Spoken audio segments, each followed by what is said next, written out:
NSIT निखारता है आपकी प्रतिभा को। NSIT, a place to imagine, invent and inspire. NSIT, अम्हारा, Bihta, Patna. नमस्कार, सिटी पोस्ट के इस खास पेशकश में आपका स्वागत है। मैं हूं श्रीकांत प्रत्युष और मेरे साथ हैं बिहार बीजेपी के बहुत ही कदावर नेता अश्विनी चौबे जी। चौबे जी, बहुत लड़ाई टफ थी, इतना आसान कैसे हो गया? भाई देखिए, लड़ाई टफ, लड़ाई होती है और लड़ाई में कभी कभी टफ भी दिखाई पड़ता है, लेकिन मुझे तो कभी भी लड़ाई में टफ दिखाई नहीं पड़ा। महागठबंधन था इस बार। महागठबंधन था, मैं जानता था कि ये महागठबंधन ये ठगों की जमात है, ये हमारा कुछ भी बिगाड़ नहीं सकता है।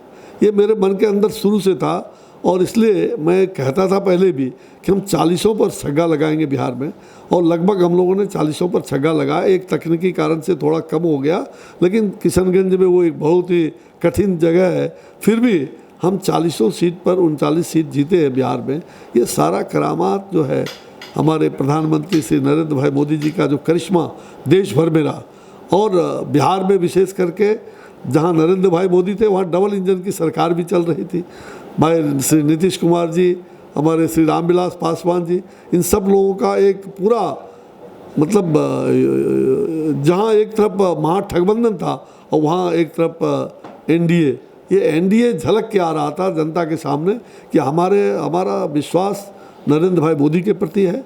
और जो बिहार में सरकार है, वो सरकार जो भी काम कर रही है लोकप्रियता से, तो स्वाभाविक रूप से नरेंद्र भाई मोदी के नेतृत्व में एनडीए ने जो जीत हासिल किया है बिहार में और देश भर में। इस रिजल्ट की उम्मीद तो नहीं थी चौबे जी? माफ़ करिएगा, और लोगों को थी या न थी, लेकिन मेरे मन के अंदर ज़रूर थी। और मैं कभी भी, आपने अगर पहला इंटरव्यू हमारा लिया होगा, मैंने सबसे पहला इंटरव्यू पार्लियामेंट के आज से 5-6 महीने पहले दिया था, और मैंने वो कहा था कि अब की बार 400 पार। मेरे मन में ये भाव था कि 400 से पार या 400 के लगभग हम पहुँचेंगे। पता नहीं क्या ये हमारा इंट्यूशन ही हो, कोई ज्योतिष नहीं था मैं, लेकिन हाँ कुछ न कुछ कामयाब हुआ। और बिहार में मैं कहता था कि छक्का लगाएंगे 40 पर, और ये मुझे विश्वास था कि बिहार में छक्का लगेगा। एयर स्ट्राइक कितना काम आया? सबसे बड़ा मुद्दा तो वही था चुनाव में। भाई देखो, सबसे बड़ा मुद्दा ये था कि नरेंद्र भाई मोदी जी ने देश के लोगों के लिए जो काम किया है विकास का, चाहे गरीबों के झोपड़ी का काम हो, चाहे उन्हें एलईडी लैंप देने वाली हो, चूल्हे का माताओं को, करोड़ों लोगों को, गरीबों को जनधन योजना, ये सारी योजना गरीबों में वो बहुत बड़ा फैक्टर था।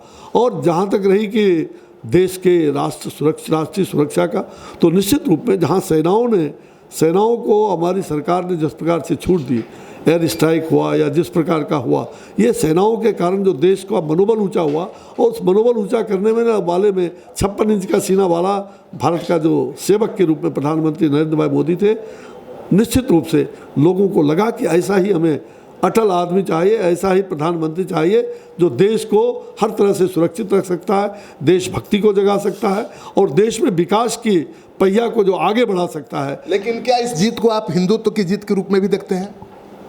देखिए, हिंदुत्व की जीत इस मायने में मैं कह सकता हूँ कि ये जीत विकास की है। ये जीत नरेंद्र भाई मोदी जी ने जो काम किया है वो तो है ही, और जो देश की सुरक्षा, देश की समृद्धि, देश को समृद्ध भारत बनाने का, एक भारत श्रेष्ठ भारत।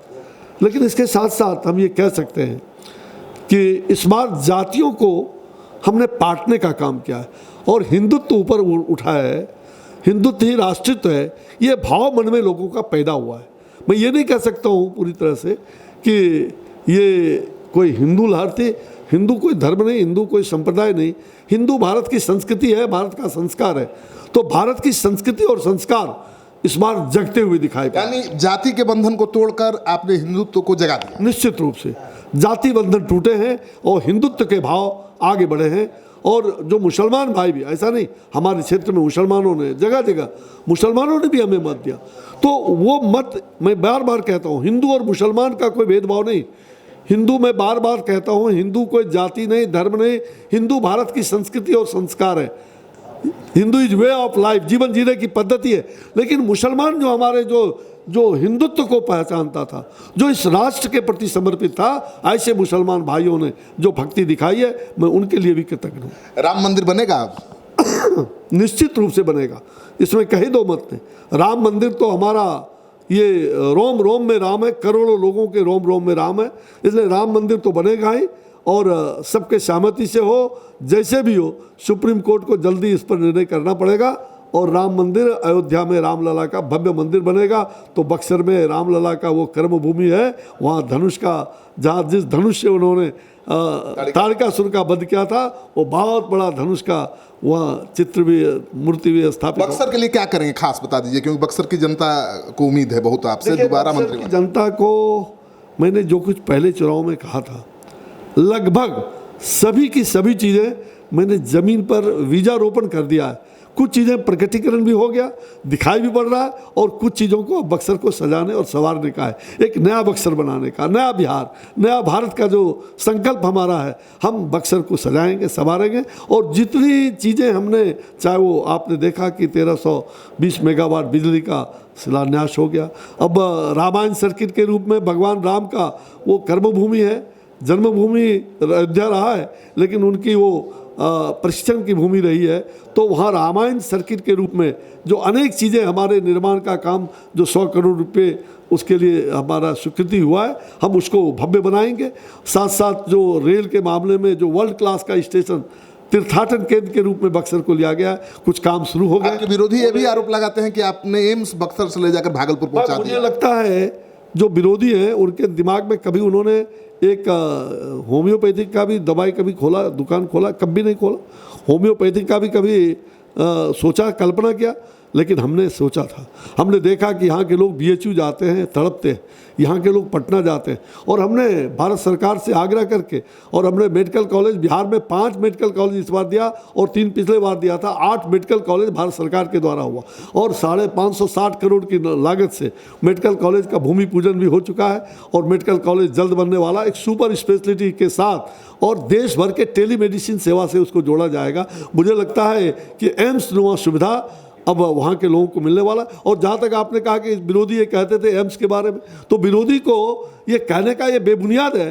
कभी कोई एम्स का प्रस्ताव न तो बक्सर में था और ना ही, हाँ ये ज़रूर है कि हमने प्रधानमंत्री जी से आग्रह किया था, और उन्होंने एक एम्स 2000 कांग्रेस के वक्त से हम लोग चिल्लाते थे कि अटल जी के बाद अटल जी ने एक एम्स दिया, एक एम्स आबादी के ख्याल से यहाँ और चाहिए, लेकिन कभी कांग्रेस ने नहीं दिया। 2015 में हमारे श्री नरेंद्र भाई मोदी जी ने एक एम्स दिया, पूरे देश भर में 22 एम्स, और उसमें से भूमि देने की बात 200 एकड़ की थी, और हमारे मुख्यमंत्री जी ने उसके लिए कुछ दरभंगा में भूमि व्यवस्था किया है, 200 एकड़ का प्रस्ताव दिया है, तो दरभंगा में बनने की बात थी, तो ना तो प्रस्ताव बक्सर का था ना भागलपुर का था। तो कैसे उड़ गई बात कि बक्सर से आप ले गए? ये सारे यही कहा ना कि जनता को ठगने वाला ये ठग लोग यही करते हैं कि दुष्प्रचार करते हैं। सुपड़ा तो साफ हो गया, सुपड़ा साफ हो गया। अब चोर कहने वाले चौकीदार चोर है, उनके सुपड़े देखिए, उनका बार बार थेट्रोलॉजी करते थे, बार बार सुप्रीम कोर्ट से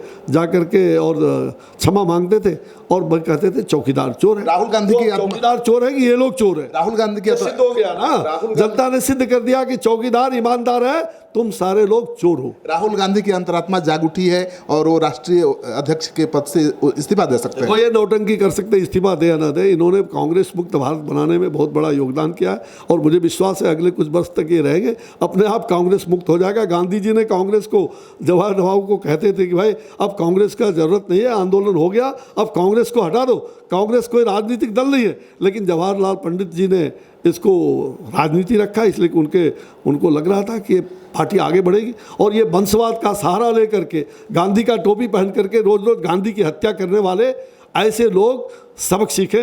अब वंशवाद इस देश में नहीं चलेगा, अब विकासवाद चलेगा, राष्ट्रवाद चलेगा। देश के अंदर ऐसे लोगों की आहुति होगी जो देश के लिए इदम नोमम इदम राष्ट्राय स्वाहा, जो राष्ट्र के लिए समर्पित होगा, ऐसे लोगों के द्वारा देश चलेगा। और नरेंद्र भाई मोदी जी इस देश के एक ईमानदार, एक कर्मठ, एक ऐसा व्यक्तित्व आज तक नहीं मिला था। ऐसा अटल जी के बाद अगर दूसरा नरेंद्र मोदी मिला है, तो वो नरेंद्र का रूप, जो नरेंद्र स्वामी विवेकानंद के रूप में बाद में आए, उस नरेंद्र का रूप नरेंद्र मोदी में प्रवेश कर गया था। जो बात मैंने 2010 में कहा था वो सिद्ध हो रहा, मुझे विश्वास है। तो देख रहे हैं कि बीजेपी के नेताओं का कहना है कि कांग्रेस मुक्त भारत बन गया है।